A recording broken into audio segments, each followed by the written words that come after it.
I am Steve. And I am Paul. And this is the Film Fights with Friends movie review. Yeah, we've been doing more of these, and we have to thank everybody who's been sending us stuff to watch. And asking us to review it. We really appreciate it. And this one especially. Yeah, this one's not entirely in our wheelhouse, but I guess it's not in our wheelhouse as in something we would review because we are Film Fights with Friends. And as a podcast, we Right. Essentially we base stick to our the things action around movies. the action stuff. Yeah. So this is not an action movie. And so the movie we're going to talk about, we literally just watched it like 5 minutes ago. Yep. We just finished watching it. And it's called RachelOrmont.com. And Actually, the name of the movie is www.rachelormont.com. Yes. And that is also the website for the movie. So everybody should go check out the website, and it'll have the list of where all the current screenings are, where you could see this movie. What do you I think, first of all, I need a drink. Yeah, I need a drink too. I need a drink after watching that. I mean, that was... Cheers. Cheers. And before we start, I'm just going to say, before we dig into this, Peter Vack is the director, the writer and director, and you might know him from shows. Like, he's an actor as well. This is his second feature as a director. And so you might know him from a few shows that he was in, like mostly The Bold Type, which I actually knew him from that because my wife is a fan of that show. And let me just say, this is not... if you're expecting something like The Bold Type, this is not it. No. I would say if I could combine anything to give you a sense of what this movie was like, if you took all of the society stuff from the movie Gamer and A Clockwork Orange and put it into a 90-minute film of mashed together, that's what this movie is. Yeah. So let me just tell you who else is in this movie. Betsey Brown plays Rachel Ormont, she is amazing. She was phenomenal. Yeah. If I'm watching it, and just as someone who now is, we both have been on film, and you always wonder like how. I wonder how she was able to just play this because it's such a crazy, immersive part that's just there's no part of any real person in a weird way in that. The range of performance she had to give was insane, amazing, incredibly challenging, incredibly, and she killed it. Dasha Nekrasova plays her sister later on, and some of you might know her from Succession. She played Comfrey in Succession, and then Chloe Cherry from Euphoria is in here. She plays Mommy 6.0. Those are like the main. There's a massive cast of characters. Actually, what's his name? I don't remember his name. The guy from Love on the Spectrum.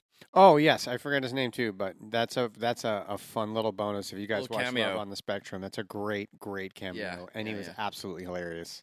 So the log line for this film is, and I'll just read it to you. A dystopian techno-satire, psychological horror about a woman who unknowingly grows up in captivity working for an advertising agency. So it is so much more than that. Yeah. It is so much more than that. And I didn't really know what to expect going into it. And I personally loved it. I loved it. I thought it was great. It was, I think it is, for me anyway, he managed to make a statement about the toxicity of the internet in a way that I've never seen anybody do before. That was how the movie actually made me feel, which is why it's one of those movies where it's such a hard opinion to actually give because I liked the movie as much as I didn't like it, which is exactly how I feel about the internet, and that, which is why I keep my internet posting my collectibles, happy stuff. I don't engage in bullshit. I just I ignore it all. Do you know what I mean? Literally, the irony is not lost on me that you guys are watching this review on the internet, but I literally at points during this film felt like I do when the addiction takes hold of me and I get stuck in that doom scrolling phase, and you're like, where the fuck did the last hour go? Yes. Of just Yes. Scrolling and scrolling and scrolling. and reading stupid comments that people make in the internet debates that they have. I mean, another irony is when I do that, but it's usually like me. Most of the shit that I send you, which is like Harvey Korman breaking everybody on the Carol Burnett show. That's what I scroll for an hour. I know your addictive internet nature because you send me fucking 50 memes a day, asshole. So Steve knows exactly what I scroll through, which is just fucking comedic But honestly, bullshit. I mean, if we're honest, this movie is about us, kind of, and about everybody else who. Mm-hmm. And so, what's interesting is, the movie's been out there for a while, and total props to Peter Vack for self-distribution and the amount of theaters he's had this play in, and Playing at the Alamo. Played at the Alamo. It's been big. around the world, all independently, produced and distributed. So if you can really see this movie, you should go see it. But I will say that I don't think this is a spoiler because it's right in the beginning of the film where there's a woman sells her baby to this advertising agency, which is essentially a physical manifestation of the internet. And I mean the things this baby grows up in captivity, not realizing that they are in captivity, essentially being sex trafficked, abused, ridiculed, like and I think it was kind of genius how he would cut back and forth between, her in her room and then her in front of an audience, and the audience being us. Yes. People watching on the other end of the internet. And I may be wrong, but I also feel like when I watched it, again, credit to her amazing performance. I feel like that she had two different types of dialect, and one was very, I'll just say babyish. Like the baby that never grew up. But then there was another one that was kind of a little bit not so babyish, where it looked like she knew her punctuation and she knew how to speak. And it almost was like there was 3 or 4 probably different. Yeah. And those were probably, like the keyboard people. Yeah. And the different types that you get and you come across. Like sometimes you'll read something and be like, did a fucking child write this? Well, and that's the thing, what is right? this? But that's the thing. Like so much of the dialogue in this film are internet comments strung together. And it's so we all read these idiotic comments online, but to see physical humans speaking them was really kind of striking. And just the way that this, like I said, I don't know how I feel about this movie, but I do know it invoked a lot. It's not a happy movie. I mean, I came out of this movie really sad, honestly. Yes. Like very, sort of like in a way. You're like, fuck, there are people like that out there that like are so happy in their little bubble on the internet and whatever. And then when they go out of that door from their house and they step into the real world, they don't know how to interact. They don't know how to communicate. They don't. And it's it's a huge exaggeration, but there are those basement, people who just live in the basement. I mean, think about it. Like we all have trouble. Not all, but many of us have trouble turning off the phone, disconnecting, getting off the grid, right? And this movie really shows that, like magnified. Like the main character, Rachel, finally gets out after 31 years in captivity. She gets out to the real world, and the first thing she wants is to go back in. It's like, no matter how bad it was and how much she had been abused and what an emotional roller coaster it was, that was. Safer than being in the real world. And the addiction part, because, I don't want to say it. We'll let people watch it, but how she ends up is those of us living here in New York City. It was filmed in New York City. There's, when she gets out of the internet and into the real world, she's in Manhattan. Well, look, we see people like that every day. We see people in the situation she's in every day. Actually, you know what? We'll just put a spoiler warning in the beginning of this.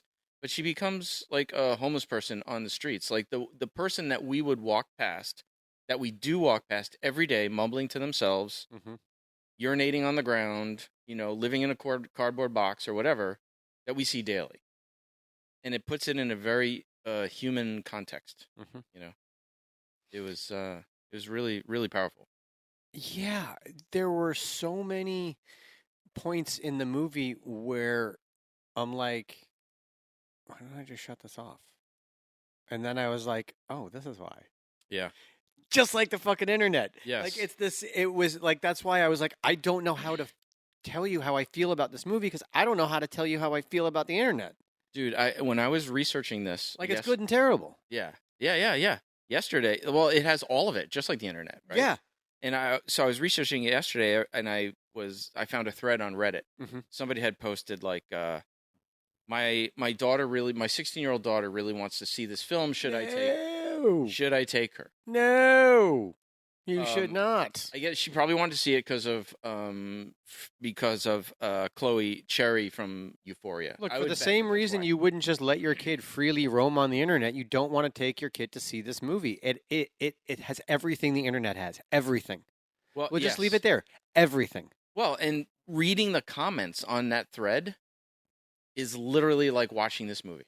Yes, very true. The comments on the thread were all over the place, just like the commentary in the film. Mm-hmm. You know, the internet comments in the film.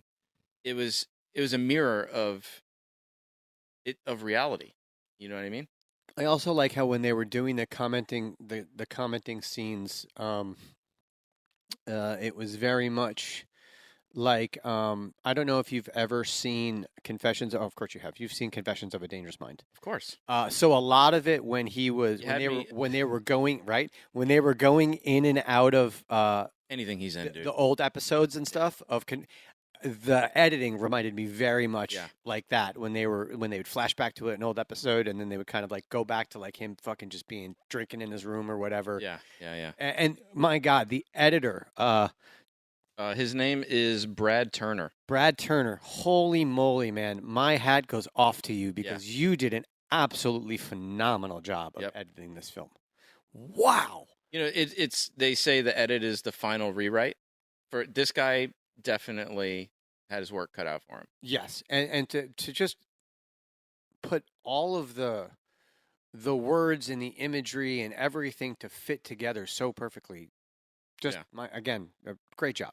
There was some commentary on the Reddit thread and other stuff I've seen about there is some sexual explicit scenes in here, but you cannot have a movie. It didn't seem out of place because you can't have a movie about how toxic the internet is without having porn in it. You can't. It's impossible. It's part of it. It's part of the world. Whether you want to talk about it or want to see it or not, yes, you are going to because it's the internet. Yes, exactly. Again, and it wasn't like some gratuitous sex scenes. No, it was. I think this movie does all of the things that the internet will do. Yeah, and that's exactly what that scene was there for. Yeah. So in the end. Thank you, Peter, for sending it to us. Dude. Yes, we really appreciate it. We really appreciate it. We appreciate you letting us watch it. And I'm going to say people should go see it. I mean, you know, we've given you a good idea of what you're walking into. You know what I mean? It's not an easy movie. It's not. It's the same thing. Like I said, I brought up the Clockwork Orange, but like that is a great movie. Yeah. But it's even to this day, even though I've seen it, it's tough for me to sit through. Yeah. And here's a throwback. When you mentioned Kubrick and the music, right? Oh yes. I was like, this soundtrack reminds me, and this is a throwback to probably a lot of people won't get the reference, but Tangerine Dream. I grew up on Tangerine Dream albums, and this sounds like a Tangerine Dream soundtrack. It was so good, and it fit. It fit. So and also a lot of the lighting in it reminded me of Only God Forgives. Yeah. You ever see that the Nicholas Winding Refn? I can't pronounce his name, but with Ryan Gosling. So a lot of the lighting and a lot of the cinematography was very, very similar to that, which is really cool. And there's one scene where the human person is made up like a filter. Mm-hmm. That was great. Yeah, that was awesome. I mean, yeah. They nailed it. Yeah. Great stuff. Great stuff. I'm assuming based on all these Browns in the credits that there's a family affair going on here. I don't know. We haven't talked to Peter, but when the first three people in the cast are named Brown, Betsey Jane and Ron. Yeah, but you guys all killed it. Everybody killed it. Yeah, and Poors Piga. Poors Piga is the AI friend, which was also so sad. Yeah. Because you see it on the ads on subways now. There's literally ads AI friends for your AI friend to Mhm. get an AI friend. Like, what the fuck, man? Like, so, And then that was well, I'm not giving away the end. No, don't. But that was Rachel Ormont's only friend, was this AI friend. Mm-hmm. And just like real AI in real life, it's there just to make you happy. that's why AI lies to you, man. And what's funny? Well, no, I don't want to give anything away. I'm not doing it. We've already given enough spoilers. I'm not doing it. But listen, no matter how much we spoil it, I don't think we can spoil it because this movie is so unique and so individual. And now I can see why Art Forum gave it Best Film of the Year last year. So, absolutely, I give it a thumbs up. Thumbs up for sure. Awesome. We just stole Siskel and Ebert, so we'll just have to. We have to come up with something else besides a thumbs up. We should give it like glasses up, or crash pads. Yeah. One crash pad, two crash pad, three crash pads. Anyway, great stuff. Heavy movie. Really good job at the story it told, and check out the website. It'll be in the show notes, and catch a screening near you. And maybe if you guys have a good idea for how we can do our rating system. Write it or let us know in the comments. Write in the comments. How should we do it? We should do it falls. 5 out of 5 falls. 5 break falls. Yeah, something like that. Anyway, thanks for tuning in, and go check it out. RachelOrmont.com. Yeah, and we'll see you on the next episode of Film Fights with Friends. Take care.